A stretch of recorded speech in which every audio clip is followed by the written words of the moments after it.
On today's show, we're going to talk about the secrets of oil of oregano. We're taking a closer look at small intestinal bacterial overgrowth, or called SIBO, and a guide to protein buying.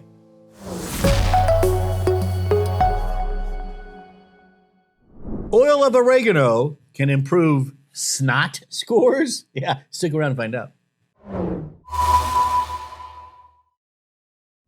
So oil of oregano may be good for sinusitis, and that's where the SNOT scores come from, Dr. Crystal. But I want low SNOT scores. You do.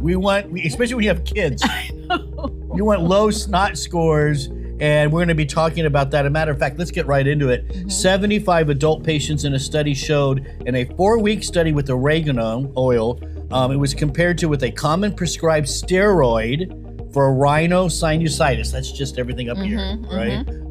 Researchers found SNOT scores were dramatically reduced. And we're going to talk about what those SNOT scores are. Before we do, I have a big question for you. Okay. Why is oil of oregano not oregano oil? I don't know. We had this conversation. If you know, Let us know. Please share it with us. Tell us in the comments why oil of oregano. Yes, why is it instead of that? oregano oil. And since you're doing that, you go ahead and like and subscribe to the show. We'd appreciate that. So sinus issues, you know me when I travel. Like it gets me coming back to Florida. I come off that plane. And how long does it take to kick in? When I'm literally walking out of the plane, the first thing that happens, it's weird with me, is this eye starts to water. Oh. And the minute I feel that, I know this is coming. It's probably all the mold in all the buildings here in Florida. Don't say that, I know. So history of use, before we jump into SNOT scores and stuff, let's just talk a little bit about oil of oregano. Mediterranean, that's where it's from, obviously. It's been used as a condiment for many, many, many years, since even antiquity. Yeah, I love oregano. I put it on salad. I put it on everything. That's kind of one of those go-tos for me. It is an antiseptic. Yeah. Antispasmodic, has antispasmodic effects. But key thing for you, remember I already told you this. Now we're going to quiz you. When you're cooking with the herb, what are you gonna do? Do you add the herb in first and let it cook in the pan, or do you add it after you add your sauces? Option 1. Boom! He taught me that. Yeah, what was that? What's that famous chef? We probably can't say it, probably get in trouble. Yeah, actually, herbs like oregano do better when you get them going themselves, and it releases the oil. So not only does the taste come out, the health benefits come out. So those oils are coming out that contains all of the active components like rosmarinic acid. So there is something called Thymol and Carvacrol. How do you say it? Yeah, Is that right? I call it, it's not on this page. Carvacrol. I think that's those two compounds. And when Dr. Crystal and I do shows, we always like to talk a little bit about the key compounds. Because when it comes to the cooking and using them in dietary sources, it's good to know that they're in there, but the dose and stuff is not as important. Right. But when you move into add-ins, nutrient add-ins, that's where it becomes for sure, because it all depends on the seasonality, where things are grown. Then the active components will vary, and oftentimes in research, the research is with a kind of a standard amount, or they know the sourcing and they're picking at a particular time of the year to guarantee kind of some of those active components. If you're enjoying this kind of information, and listen, if this sounds like you and you need a lot of help, like when I do coming out of that airplane, walking into Florida, we have a nasal support science and research hub. You can click it right now and go check that out. The thymol and those compounds, they actually destroy bacterial cell walls. So they blow up those bacteria, and that's why we think they help with the sinuses. Yeah, well, I think they're great. And the study that we'll look into is using it as a nasal spray. Right, which is interesting because I know a lot of people who gargle or gurgle with it. What, gurgle? Gurgle? I say gargle. Gargle? What do you say? Something else gargle. To put in the chat. I forget. Yeah, put that in the chat. Some people do it that way, but in this case it was a spray, right? Randomized double-blind clinical trial looking at chronic rhinosinusitis. So this is people that are just constantly right here, right? Yeah. The oil spray in 75 adult patients without nasal polyps, and we're not talking about that degree. Patients received either the oregano oil, fluticasone, which is a steroid, or the sesame oil as the placebo. As a placebo. Yeah. Right. So they have the oregano oil, they have the steroid, and then they have the sesame oil. What did they find out, Lynn? So we saw that the oregano oil, the SNOT scores, and that SNOT stands for Sinonasal Outcome Test. Right. And that's basically, it's a standard measurement measuring how you feel. SNOT scores reduce by over 50 points compared to 21 point right. reduction with the fluticasone, and then 11 points for the placebo. So the sesame oil was doing something, but this is outstanding it's to good research. see oregano oil outperforming a steroid medication. Now, does this mean if you're taking a steroid for this stuff, you should just stop it? No. Talk to your doctor. More research is, Dr. Chris and I are all, across all of our shows and platforms, we are very clear when more research is needed, and we throw out those disclaimers all the time. Yeah. But this is very interesting. I think for me, the SNOT scores, it had it, when you look at the things they're measuring, a lot of it seems more just like quality of life stuff with it. It's not, they're not like measuring, well, maybe they are in a couple of those parameters. Coming out. It's mostly just how people feel. Safe to take all the time? Yeah, well, I think this is something in this particular study where the SNOT scores reduced. That was a 4-week study, but it's not something that you just take every day. You don't need to do that. Need it. Right. You can eat with it. Cold and flu season, if you know you're traveling, make sure you have it on deck if you're going to places that tend to kind of aggravate your sinuses. So if you want to learn more, you go to lifeextension.com/nasal. That is our nasal support science and research hub. So go check that out. And coming up next, our health watch on SIBO. Bloated? Think SIBO. Today, we're taking a closer look at SIBO, which stands for small intestinal bacterial overgrowth.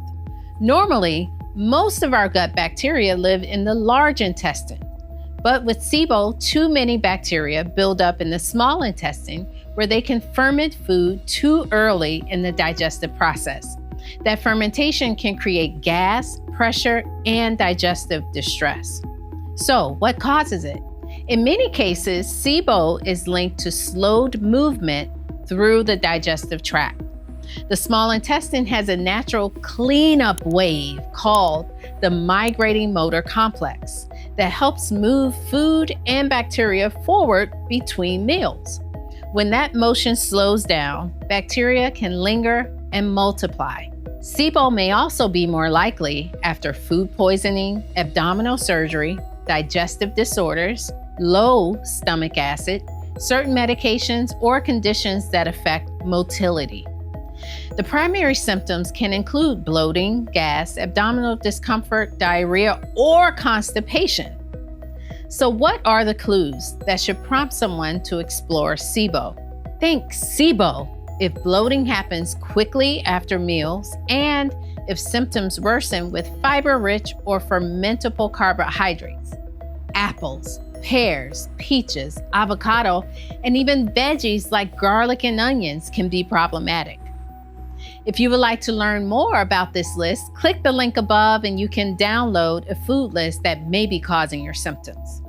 And if you're unsure, you can take a SIBO breath test. This test measures gases that are produced when the excess bacteria in your small intestine ferment a test sugar.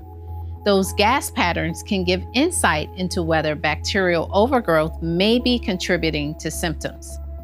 Diet can also play a role. A low FODMAP diet is often used as a short-term strategy to reduce fermentable carbohydrates that feed gas-producing bacteria. But it's not meant to be forever. The goal is to calm symptoms, identify personal triggers, and then expand the diet as tolerated. And of course, nutritional add-ins may help restore balance. Here are my top picks. allicin from garlic, oregano oil, neem, and berberine. In addition, taking 1,000 milligrams of ginger at night before bed can support motility and encourage normal digestive movement. So if SIBO sounds familiar, don't guess, test. Visit lifeextension.com/SIBO to learn more about the Life Extension SIBO breath test. And coming up next are Smart Bites, Protein Buyer's Guide. We have a protein buyer guide just for you. Stick around. All right, we're going to get into a protein buyer guide. By the way, if you like this kind of information, please like and share. Before we do, I wanted to ask the question. I want to go back to something we've did shows on before, which is what makes up a quality protein, right? I think we're moving away from non-essential, essential type proteins, right? And we're focusing more on the quality of a protein. How much amino acids does it have? And are they easily digestible? That's the key thing, right? That's what's new. And it's this new scoring system, the DI scoring system, digestible, indispensable amino acid score. And so we're looking at the content of those indispensable amino acids, but going beyond that and looking at digestibility of individual dietary indispensable amino acids. And it's really a fascinating field. I think it's going to be really, it's not there yet. It's not really on labels yet for the most part. But right, I think eventually you'll see this be incorporated. This new scoring system. This new scoring system. So let's talk a little bit, when we look at animal options for protein, in general, animal sources are going to score high on this system, right? They got a lot of those amino acids and they're easily digestible. Right, and a lot of those indispensable amino acids, and what we're saying is kind of those ones that are typically lower in some of the plant-based sources, they have higher amounts of those. Do you ever get confused between collagen and protein in general? Well, we got a nice blog you can check out. Go ahead and click the link for that. So add-ins from this, when you kind of still focus on animal, I think the number one add-in that you could do, and when we say add-ins, these are add-ins to your everyday diet. And that's all that means, is first of all, whey protein. Very popular. One of the most researched types of protein add-ins. Provides all of your essential amino acids. Gives you branched chain amino acids as well. Easy to digest. Versatile. So you're seeing this as added in many foods now. Now that protein is all the rage, and you're seeing these high protein foods, they're adding whey. I think they're adding. I think I just saw protein bread. Like they're adding this stuff to bread, and so I like it. What do I need to be worried about? What you see on some labels, BST-free? You should be, and so you want to look for options that are BST-free. That's a hormone given to cows to help that cow produce milk, and so you want to look for ways that are free, where the cows were not given that hormone. Now, when you look at protein add-ins in general, you often will see an isolate versus a concentrate. Yeah. Can you help us with that? Yeah, so the isolate is where you're being provided those isolated amino acids that you find in whey.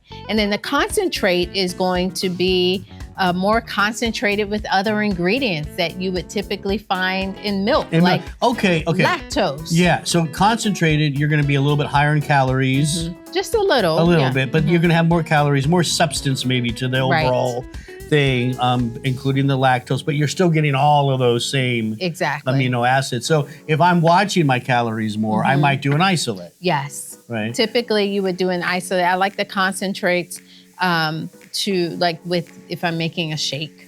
Yeah. Do you often use the concentrate? Is that your go-to? No, actually, my go-to is isolate because I'm trying to cut back on the calories. So another, I think, important question, because we've talked about this a lot on the show, is the importance of branched chain amino acids. If I'm going to do a whey protein add-in, right? It doesn't matter. Isolate or whatever. Yeah. Let's say concentrate. Okay. Am I going to get those branched chain amino acids? Is that included in those? You will get the branched chain amino Okay. acids, which kind of takes us to our plant-based options. Right, okay. Because those are ones that will not have the branched chain in abundance. And you would need to look for an add-in where they are giving you those plant proteins and adding in Right. those isolated branched chain amino acids, From a valine, isoleucine and leucine. From a dietary perspective, if you're going to want to try to get, using the old language, a complete protein, you often have to eat different plants, right? Yes. A little bit of beans, some peas. A little bit of peas, whatever, a little bit of rice. Right. And I think I think it holds true for that new idea of the quality, digestibility. It holds true as well. But you don't really see that when you're doing like plant add-ins. You'll just see pea protein. You'll just see soy. Mm-hmm. Do I need to mix those, or is that? I mean, how? Ideally, yes. Now, soy is pretty complete. Soy. That was a bad example. That was a bad example. Soy is one that we like. Soy, it can kind of hold its own. But if you're looking at a pea protein, if you're looking at a white rice protein, if you're looking at flax, sometimes you're seeing all kinds of But I can mix all that. plant-based options. Well, a good one will come already Mixed for you. There you go. Convenience. Yes. So when we're talking about your buyer's guide, that's something that you want to look for if you are a vegan or if you're wanting a plant-based protein option. That's kind of pretty look good. for a combination. How much protein should you get a day? We're gonna, there's different. It's gonna be different for different people. But you're gonna shoot for around, what's the new number? 1.2, 1.3 Up to 1.6. grams, up to 1.6 grams per kilogram of weight. It's a little bit higher than what it used to be. I'm a big, for me, when it comes to my protein add-in, I'm big in the morning with it. What do you think? Yeah, morning's a great place to start. To break your fast with a high amount of protein, at least 30 grams, I always say that is a nice amount to start your day, supports satiety throughout the entire day, and muscle protein synthesis. If you want to learn more, go to lifeextension.com/collagen protein, which is a blog that talks a little bit more about protein and collagen. Coming up next, our Wellness Win. Thanks for watching. Don't forget to like, subscribe, and hit the bell to get notified every time we post a new video. Real Wellness is brought to you by Life Extension. You can get $10 off $50 or more, plus free shipping at lifeextension.com. Use the discount code WELLNESS. Let's take a look at this week's Wellness Win. Hi, my name is Michael, and my wellness win is to get 8 hours of sleep throughout the night. And the reason why is because it helps me stay well rested and productive throughout the day. This is the first one I think we've had on sleep, at least in a long time. I mean, what can you say about this? We talk about eating well and exercise and activity and stress. Listen, if you're not sleeping, all of that gets messed up. So sleep is a cornerstone of a healthy human. 7 to 9 hours a night. Make sure you fall in there. Be really consistent with your sleep hygiene, if you will. It's important to go to bed at the same time every night and wake up at the same time every day, even on the weekends. Keep that in mind. Do you have a wellness win? Because that could be you. Send it to wellnesswin@lifeextension.com. Thanks for watching. We'll see you next week.